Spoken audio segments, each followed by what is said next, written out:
വാസല്ലേടാ അത്. ബാലമ്മാവനോ? ഒരു ചായ അവനും കൂടെ എടുക്കും നായർ. എവിടെ ആയിരുന്നു? 2-3 ദിവസമായിട്ട് നാട്ടില് കാണാനേ ഇല്ലായിരുന്നല്ലോ. അവന് ഭയങ്കര തിരക്കല്ലടോ തങ്കപ്പ. എവിടം വരെ എത്തിയടാ മക്കളെ? ഒരു കര കണ്ടു തുടങ്ങിയോ? എന്നെ ചിതയിലേക്ക് എടുക്കുന്നതിന് മുമ്പ് വല്ലതും നടക്കൂടാ? എന്ത് വിപ്ലവം?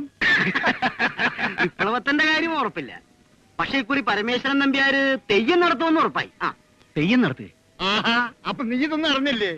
നിന്റെ തന്ത ചന്തു പെരുമണ്ണാനെ തപ്പാൻ ആളെ വിട്ടിട്ടുണ്ട്. 4 കൊല്ലം മുടങ്ങിയതിന്റെ കേട് തീർത്ത് ഇക്കൊല്ലം പൊടി പൂരമാക്കാണെന്നാ കേൾവി.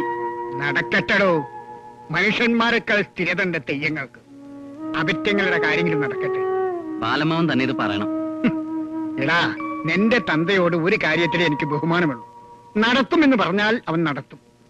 എന്തിനും കൂട്ട് നടക്കാത്ത കാര്യം പറഞ്ഞ് നടക്കില്ല. എതിർക്കാനൊന്നും നിൽക്കണ്ട വാസു. പട്ടു കൊടുത്ത് കുത്തുവിളക്കുമായിട്ട് മുന്നിൽ നിൽക്കേണ്ട ആളാ നീയെ. നിന്നത് തന്നെ. ആകെനി ബാക്കിയുള്ളത് ആ തറവാടിരിക്കുന്ന പൊരയിടവാ. അതുകൂടെ പണയപ്പെടുത്തിയിട്ട് തെയ്യങ്ങളുടെ പ്രസാദം വേണ്ട. കാരണവന്മാര് കൈമാറി തന്നത് സ്വത്തും തറവാടും മാത്രമല്ല, പരദേവതകളെയും തെയ്യങ്ങളെയും കൂടെ ചേർത്ത. അവർക്കുള്ളത് മുടങ്ങിയതിന്റെ ശരിക്കും അറിഞ്ഞു. ഇനി വയ്യ, എന്ത് പണയപ്പെടുത്തിയും ഇത്തവണ തെയ്യം നടത്തും. തലയിരിക്കുമ്പോ വാലാടുന്ന പാരമ്പര്യം ഈ തറവാടിലില്ല. മനസ്സിലാവാത്തവരുണ്ടെങ്കില് ഒന്ന് ഓർമ്മിപ്പിച്ചേര നീ.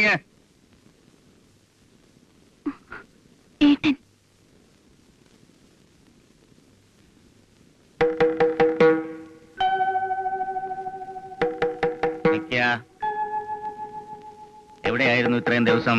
കോഴിക്കോട് വരെ ഒന്ന് പോയി. മെഡിക്കൽ കോളേജിൽ ഒരു ചങ്ങാതി കിടപ്പുണ്ടായിരുന്നു. വെട്ടോ കുത്തോ കൊണ്ട വകയിലായിരിക്കും. ഇഷ്ടപ്പെടൂല. ചോദ്യങ്ങൾ ചോദിക്കുന്നവരെ ഇഷ്ടപ്പെടുന്ന പ്രായവുമല്ല പ്രസ്ഥാനവുമല്ല. ചെല്ലേ, തീറും വീരും പ്രസംഗത്തിലല്ലേ ഉള്ളൂ. വയറ് കാലിയായിരിക്കും. ചെന്ന് ചോറ് വിളമ്പി കൊടുക്ക. മൂത്ത സന്തതി ഒരാണായപ്പോ സന്തോഷിച്ചു, നെകളിച്ചു. എന്നിട്ടിപ്പോ കണ്ടില്ലേ?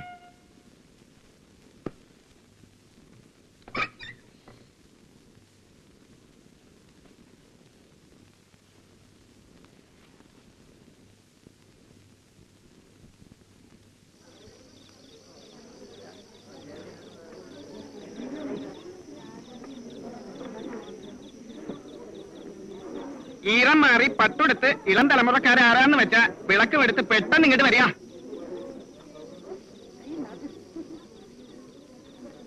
ഏട്ടാ, വാസുവിനെ കൊണ്ടാവില്ലെന്ന്. ആ, കർമ്മങ്ങൾക്ക് മുഹൂർത്തം അടുക്കുമെന്ന് വേണമല്ലോ ദുർബുദ്ധി. കഷ്ടം.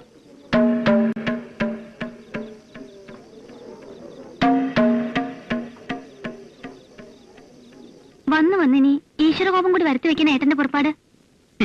ഈശ്വരകോപം? വിശ്വാസം ഇല്ലാത്ത കാര്യങ്ങൾ ഞാൻ ചെയ്യില്ല സുധേ. ഇനി ഇതിന്റെ പേരിൽ എന്തൊക്കെ വഴക്കുണ്ടായാലും പട്ടു കൊടുത്തുകൊണ്ട് ആ കോമാളി വേഷം കെട്ടാൻ എനിക്ക് വയ്യ. നീ ചെല്ല്. അവന് വയ്യെന്ന് പറഞ്ഞാൽ ഞാൻ മുട്ടുമടക്കണോ കുഞ്ഞികൃഷ്ണ? കർമ്മങ്ങൾ മുടക്കണോ? അതിന് പരമേശ്വരൻ നമ്പ്യാര് വേറെ ജനിക്കണം. ചെക്കു മതിയെന്ന് വെച്ചാ അവനവനായില്ലല്ലോ വേട്ടാ. വേണ്ട, വേണ്ടെന്ന് പറഞ്ഞ ഇളവറക്കാർ വേണ്ടേ? ഉണ്ട്.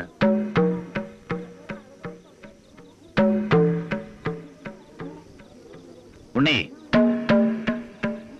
പോയി കുളിച്ച് പട്ടുമെടുത്തു വാ. തിറയിൽ വിളക്ക് കൊളുത്താൻ പോണത് നീയാണ്. ഏട്ടൻ എന്താ ഈ പറയണേ? ഒരുമ്പെട്ടിറങ്ങിപ്പോയുള്ള ചെക്കനെ കൊണ്ടോ? സാധ്യമല്ല. ഇറങ്ങിപ്പോകുന്നത് വരെ സൗദാമിനി ഇവിടത്തെ തന്നെ ആയിരുന്നു. കർമ്മങ്ങൾ നടത്താൻ രക്തബന്ധങ്ങൾ മതി. കാരണവര് ഏട്ടനാണ്. പക്ഷെ പറഞ്ഞില്ലത് വേണ്ട. ഇന്ന് ഈ ബന്ധം ഭവിച്ചു കൊടുത്താൽ നാളെ. കുഞ്ഞികൃഷ്ണ, കർമ്മങ്ങൾ ആദ്യം.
കുളിച്ചു പാടാന്ന് പറഞ്ഞപ്പോ ഞാൻ അന്തിച്ചു പോയമേ.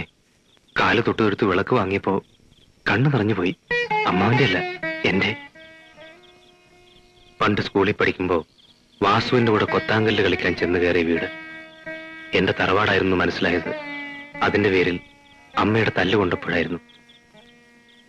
അന്ന് തൊട്ട് ഇന്ന് വരെ എന്റെ തല കാണുമ്പം മുഖം വെട്ടിച്ചകത്തേക്ക് കയറി പോകാറുള്ള ആ മനുഷ്യൻ പക്ഷേ എന്റെ അമ്മാവനാണെന്ന് മനസ്സിലായത് ഇന്നാണ്.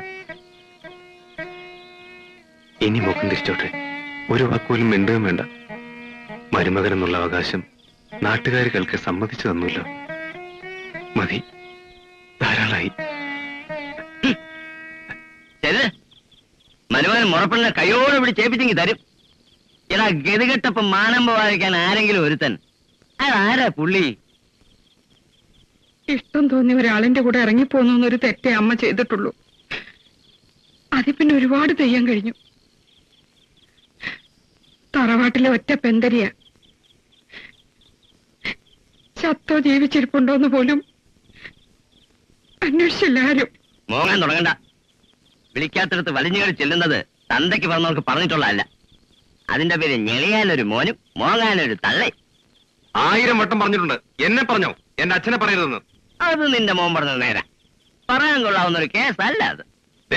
മീശ നരച്ചു ഞാൻ നോക്കൂല. കടക്കാരുടെ മുഖത്ത് നോക്കാൻ നട്ടല്ലില്ലാണ്ട് എന്നെ നിന്നെ വഴിയാധാരമാക്കിയിട്ട് തന്ത തൂങ്ങിച്ചത്തപ്പോ ഈ മുറ്റം നിരങ്ങാൻ ഒരുപാട് പേര് വന്നു. അന്ന് ആകെയുള്ള ഒരു തുണ ഈ നിൽക്കുന്ന മനുഷ്യനായിരുന്നു. നിന്റെ ഈ തടി ഈ മനുഷ്യന്റെ ചോറ. നീ എതിരെ കൈപ്പൊക്കൊല്ലിടാ.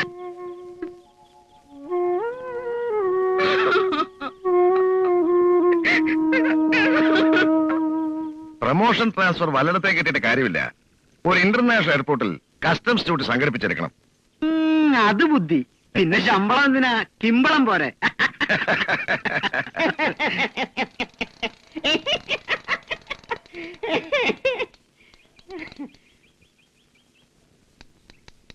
ചെറിയമ്മാവ, ഓ, അമ്മാവനോടുള്ള ഒരു ബഹുമാനം കണ്ടില്ലേ? ഇന്നലെ അവകാശവും സ്ഥാപിച്ചല്ലോ. ചെറിയമ്മാവൻ ഇന്ന് തന്നെ പോവായോ? ആരാണ് അതിന് ചെറിയമ്മാവൻ? ഏട്ടനെന്നൊരു ബുദ്ധിമോശം കാണിച്ചു. അതിന്റെ പേരിൽ ബന്ധവാവകാശം പറഞ്ഞു വന്നാൽ അടിച്ച് പല്ല് പൊളിക്കാം ഞാൻ.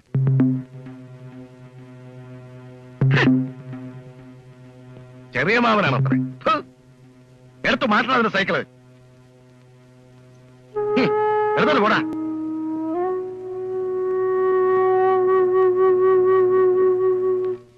വെൽ സ്റ്റുഡൻസ്, എന്റെ പേര് മാത്രമേ ഞാൻ പറഞ്ഞുള്ളൂ. രവിവർമ്മ. ലീവ് എടുത്തുപോയി അധ്യാപിക പഠിപ്പിച്ചു നിർത്തിയത് CN ശ്രീകണ്ഠൻ നായരുടെ രംഗാലക്ഷ്മിയാണെന്ന് അറിഞ്ഞപ്പോൾ ഒരു എക്സൈറ്റ്മെന്റ്. അത് തീർന്നിട്ട് ഇൻട്രൊഡക്ഷന്റെ ബാക്കി പറയാമെന്ന് കരുതി.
എന്താണെന്ന് എന്താ അക്രമമായി കാണിക്കുന്നത്? നിങ്ങൾ ആരാ? എന്താണോ കാര്യം? എനിക്കറിയില്ല സർ.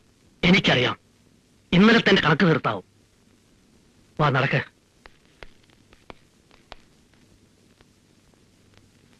ഇനി തനിക്കൊരു നല്ല കാര്യം ചെയ്യാം. നേരെ ചെന്ന് അവനോട് പറയും. ഉടനെ കത്തിയും കഠാരിയുമായി അവൻ അങ്ങോട്ട് ചെല്ലും. പിറ്റേന്ന് അതിന്റെ ഇരട്ടി അവരിങ്ങോട്ടും. അക്രമം ഇവിടെ തുടർച്ചയായി തീരും. ഇല്ല സർ, എനിക്കറിയാം. നിൽക്ക്. 2 ദിവസത്തേക്ക് കോളേജ് വരുത്താം.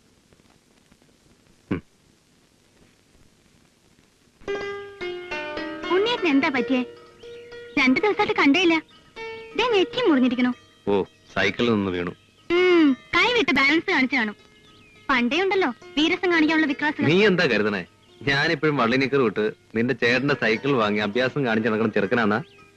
ഓ, വളർന്നു പോത്തുപോലെ ആയെന്ന് വെച്ചാലും എനിക്കിപ്പോഴും പഴയ ഉണ്ണിയേട്ടൻ തന്നെയാ. അങ്ങനെയല്ല, ഈ കൊല്ലോടെ കഴിഞ്ഞാൽ എനിക്കൊരു ഡിഗ്രി സ്വന്തമാവും. IAS വരെ എഴുതാൻ അത് മതി. ഒന്നുമില്ലെങ്കിലും ഒരു ജോലി ഞാൻ ഒപ്പിച്ചെടുക്കും. എന്നിട്ട് വേണം നിന്റെ അച്ഛന്റെ മുന്നിൽ നിവർന്നു നിന്ന് ചോദിക്കാൻ. എന്ത് ചോദിക്കാൻ? എന്റെ മുറപ്പെണ്ണ് എനിക്ക് കെട്ടിച്ചേരുമെന്ന്. അച്ഛൻ സമ്മതിച്ചില്ലെങ്കിലോ? ഇല്ലെങ്കിലെന്താ? അയ്യോ. പഠിപ്പുരയുടെ മുന്നിൽ വന്ന് 3 പ്രാവശ്യം വിളിക്കും. നീ ഇറങ്ങി വരും. അതന്നെ.